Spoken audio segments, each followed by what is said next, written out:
8월 17일 오늘의 말씀은 예레미야 50장 33절에서 46절입니다.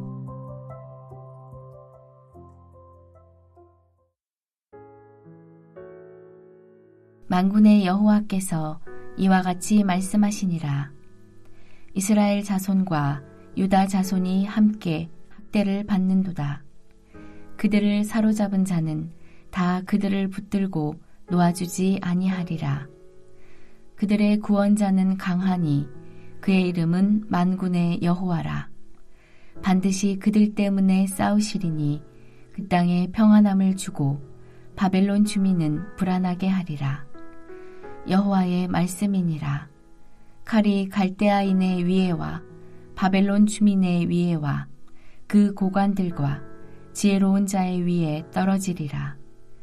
칼이 자랑하는 자의 위에 떨어지리니 그들이 어리석게 될 것이며 칼이 용사의 위에 떨어지리니 그들이 놀랄 것이며 칼이 그들의 말들과 병거들과 그들 중에 있는 여러 민족의 위에 떨어지리니 그들이 여인들같이 될 것이며 칼이 보물 위에 떨어지리니 그것이 약탈되리라. 가뭄이 물 위에 내리어 그것을 말리리니 이는 그 땅이 조각한 신상의 땅이요 그들은 무서운 것을 보고 실성하였음이니라. 그러므로 사막의 들짐승이 승냥이와 함께 거기에 살겠고 타조도 그 가운데에 살 것이요 영원히 주민이 없으며 대대에 살 자가 없으리라. 여호와의 말씀이니라. 하나님께서 소돔과 고모라와 그 이웃 성읍들을 뒤엎었듯이 거기에 사는 사람이 없게 하며 그 가운데에 머물러 사는 사람이 아무도 없게 하시리라. 보라, 한 민족이 북쪽에서 오고 큰 나라와 여러 왕이 충동을 받아 땅끝에서 일어나리니 그들은 활과 투창을 가진 자라. 잔인하여 불쌍히 여기지 아니하며 그들의 목소리는 바다가 설레임 같도다. 딸 바벨로나, 그들이 말을 타고 무사같이 각기 내 앞에서 대열을 갖추었도다. 바벨론의 왕이 그 소문을 듣고 손이 약하여지며 고통에 사로잡혀 해산하는 여인처럼 진통하는도다. 보라, 사자가 요단의 깊은 숲에서 나타나듯이 그가 와서 견고한 처소를 칠 것이라. 내가 즉시 그들을 거기에서 쫓아내고 택한 자를 내가 그 자리에 세우리니 나와 같은 자 누구며 출두하라고 나에게 명령할 자가 누구며 내 앞에 설 목자가 누구냐. 그런즉 바벨론에 대한 여호와의 계획과 갈대아 사람의 땅에 대하여 품은 여호와의 생각을 들으라.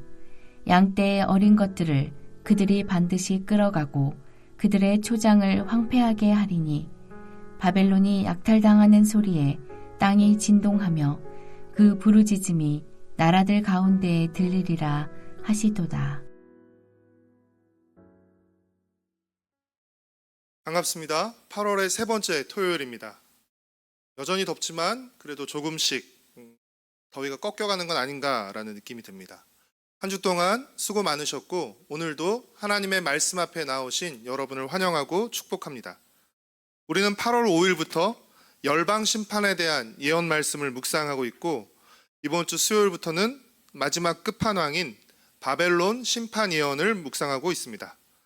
애굽과 모압, 암몬을 비롯한 여러 나라들에 대한 심판을 9일 동안 묵상했는데 바벨론 한 나라에 대한 심판 예언을 열흘 동안 묵상하게 됩니다. 그렇다면 다른 나라들에 비해서 유독 바벨론 심판 예언이 길게 나오는 이유는 무엇일까요? 간략하게 세 가지 이유를 살펴보겠습니다.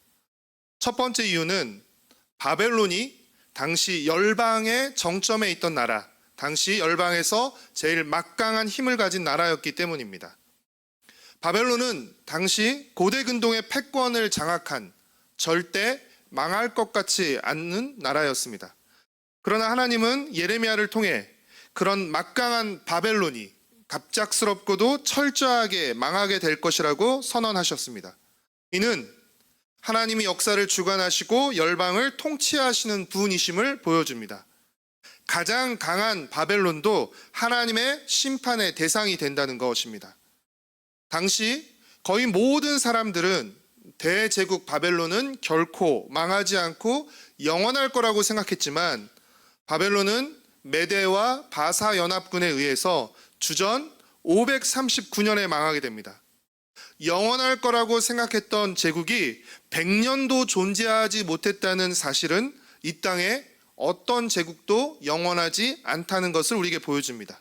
또한 하나님을 대신하고 하나님 대신 사람이 의지하고 자랑하는 우상과 재물, 지혜와 군사력 등이 심판날에 얼마나 헛되고 무용지물인지를 우리에게 보여줍니다. 두 번째 이유는 바벨론에 대한 심판이 이스라엘의 구원과 연결되어 있기 때문입니다. 하나님은 북이스라엘의 죄를 아수르를 통해서, 남유다의 죄를 바벨론을 통해 징계하시고 심판하셨습니다. 그래서 이스라엘 백성들은 포로로 끌려갔고 포로로 끌려간 백성들은 학대를 받았습니다. 오늘 묵상 본문인 33절과 34절 말씀을 함께 읽겠습니다. 만군의 여호와께서 이와 같이 말씀하시니라. 이스라엘 자손과 유다 자손이 함께 학대를 받는도다. 그들을 사로잡은 자는 다 그들을 붙들고 놓아주지 아니하리라. 그들의 구원자는 강하니 그의 이름은 만군의 여호와라. 반드시 그들 때문에 싸우시리니 그 땅에 평안함을 주고 바벨론 주민은 불안하게 하리라. 33절은 바벨론을 어떤 존재로 묘사하고 있습니까? 이스라엘 자손을 사로잡고 붙들고 놓아주지 않는 존재로 표현하고 있습니다. 이스라엘을 꽉 붙잡고 학대하는 존재로 바벨론을 표현하고 있습니다. 이스라엘의 문제는 무엇입니까? 바벨론의 손아귀에서 벗어나고 싶어도 바벨론이 힘이 강하기 때문에 자신들의 힘으로는 바벨론의 손아귀에서 벗어날 수 없다는 것입니다. 그렇기에 이스라엘에게는 누가 필요합니까? 구원자가 필요합니다. 그 구원자의 역할은 무엇입니까? 이스라엘을 꽉 붙잡고 놓아주지 않는 바벨론을 심판해서 그의 손아귀에서 이스라엘을 풀어내는 것입니다. 그렇기에 바벨론에 대한 심판은 곧 포로된 이스라엘의 구원과 연결되는 것입니다. 실제 포로로 끌려가 바벨론에 살고 있던 유다 백성은 바벨론이 망하고 바사왕 고레스 칙령에 의해서 다시 유다 땅으로 돌아오게 됩니다.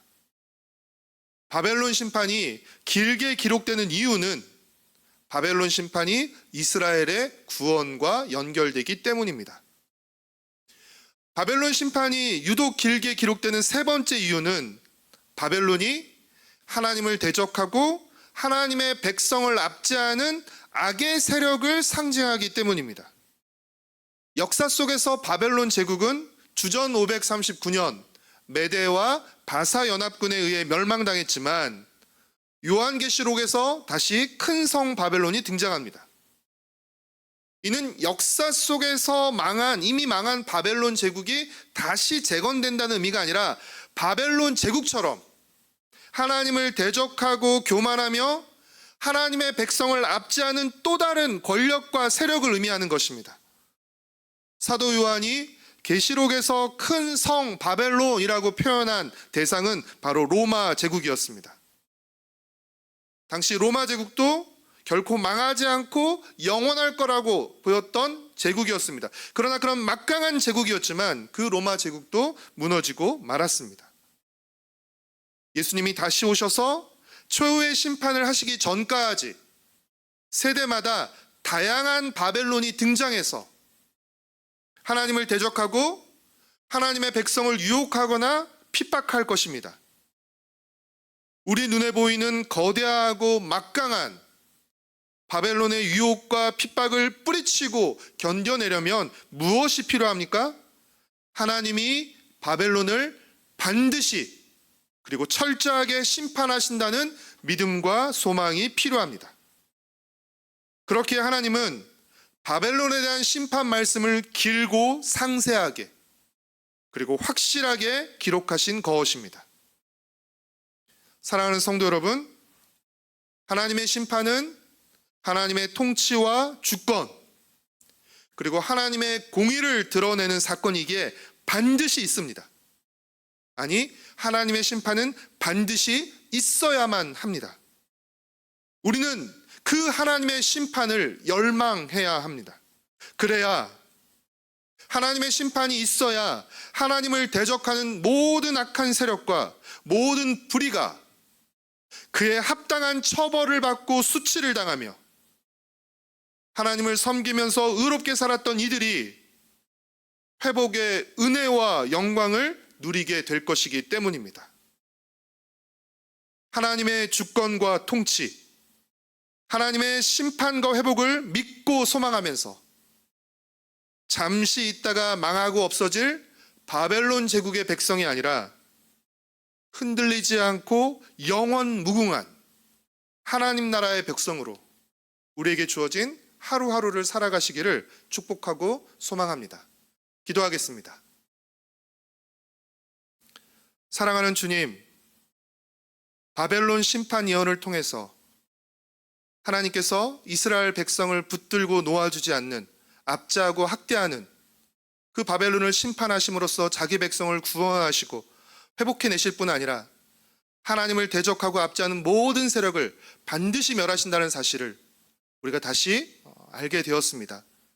단순히 이 사실을 예레미야 당시에 그들만의 이야기로 여기지 않게 허락하여 줍시고 마지막 심판을 기다리며 살고 있는 오늘 우리에게도 동일하게 해당되는 이야기로 우리가 믿고 받아들일 수 있게 허락하여 주시옵소서. 우리 눈에 보이는 바벨론은 거대하고 막강하고 그래서 망하지 않고 영원할 것처럼 보이지만 하나님이 아닌, 하나님을 의지하지 않는 모든 인간적인 의지와 자랑은 심판날에 반드시 무너지고 꺾인다는 사실, 불타고 사라진다는 사실을 기억하며 오늘 우리 삶 속에서 하나님의 심판을 믿고 소망하면서 하나님의 심판날에 남을 것으로, 하나님께 인정받고 칭찬될 것으로 우리 삶을 채워갈 수 있도록 주님 은혜를 베풀어 주시옵소서. 바벨론의 유혹에, 바벨론의 압박에, 핍박에 흔들리지 않게 허락하시고 그것들을 뿌리치고 이겨낼 수 있는 믿음과 용기와 소망을 우리에게 허락하여 주시옵소서. 사랑하는 주님, 내일은 우리 공동체가 함께 모여 예배드리는 복된 주일입니다. 우리가 함께 모여 주님을 찬양하고 예배할 때 우리의 마음이 온전히 주님을 향하게 하시고 주님으로 충만하게 하시며 주님으로 새로워지게 하시옵기를 간절히 빌고 소망합니다. 또 성도들이 만나 나누는 믿음의 교제를 통해서 서로를 북돋을 수 있게 허락하시고 위로와 격려와 소망을 함께 나누게 허락하여 주시옵소서. 주님을 찬양하고 높여드리오며 예수님의 이름으로 기도드렸습니다. 아멘. 하늘에 계신 우리 아버지여, 이름이 거룩히 여김을 받으시오며 나라가 임하시오며 뜻이 하늘에서 이루어진 것 같이 땅에서도 이루어지이다. 오늘 우리에게 일용할 양식을 주셨고 우리가 우리에게 죄 지은 자를 사하여 준 것 같이 우리의 죄를 사하여 주시옵고 우리를 시험에 들게 하지 마시옵고 다만 악에서 구하시옵소서. 나라와 권세와 영광이 아버지께 영원히 있사옵나이다. 아멘.